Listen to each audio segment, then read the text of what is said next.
Hi అండి. Welcome back to our channel. నేను మీ విజయలక్ష్మి. ఈరోజు నేను చికెన్ కర్రీ చేస్తున్నానండి. చికెన్ కర్రీ అందరూ ఒకలాగా చేయరు కదా! ఇది నా స్టైల్‌లో నేను చేసే చికెన్ కర్రీ. ఒకసారి చూడండి.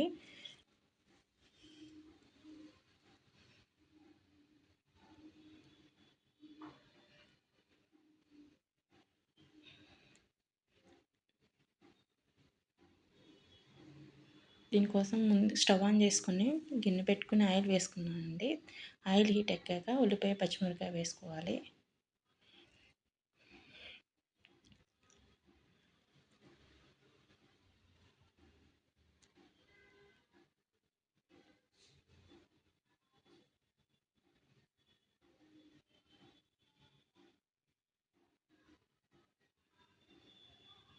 కొంచెం పసుపు వేసుకొని కలిపేసుకొని మూత పెట్టుకోవాలండి.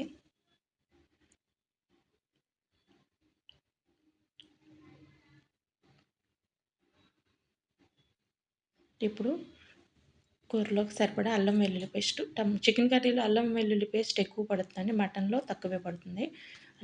అల్లం వెల్లుల్లి పేస్ట్ వేసి వేగాక టమాటా 2 మీడియం సైజువి 2 టమాటాలు కట్ చేసి వేసానండి. పెద్దదైతే ఒకటి సరిపోతుంది. ఇవి కొంచెం సైజ్ చిన్నవి అందుకని 2 వేసుకున్నాను. అవి కూడా మెత్తగా ఉడికిపోయాక చికెన్ వేసుకున్నానండి. శుభ్రం చేసుకొని చికెన్‌ని వేసాను. మొత్తం ఒకసారి కలిపేసుకొని మూత పెట్టేసుకోవాలండి.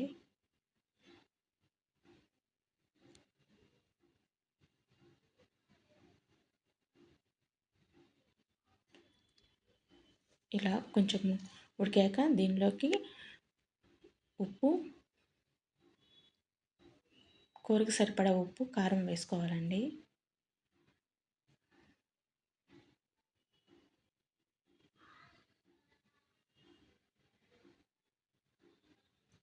ఇవి మొత్తం కలిపేసుకోవాలి.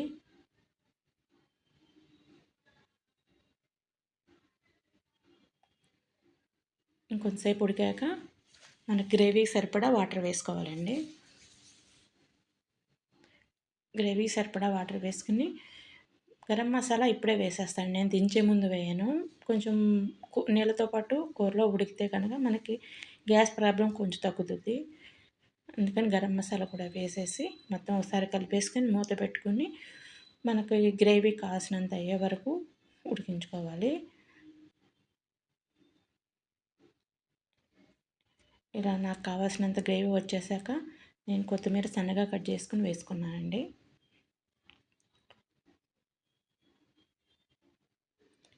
ఈ చికెన్ అంటే అంత పెద్ద కష్టమేం కాదు. మామూలు కూర ఉన్నట్టు మనకి అల్లం వెల్లుల్లి పేస్ట్, గరం మసాలా రెడీగా ఉంటే ఈజీగా అయిపోతుంది ఈ కర్రీ కూడా.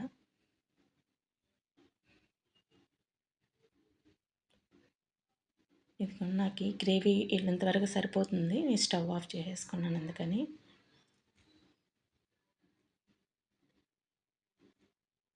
ఇది నా స్టైల్‌లో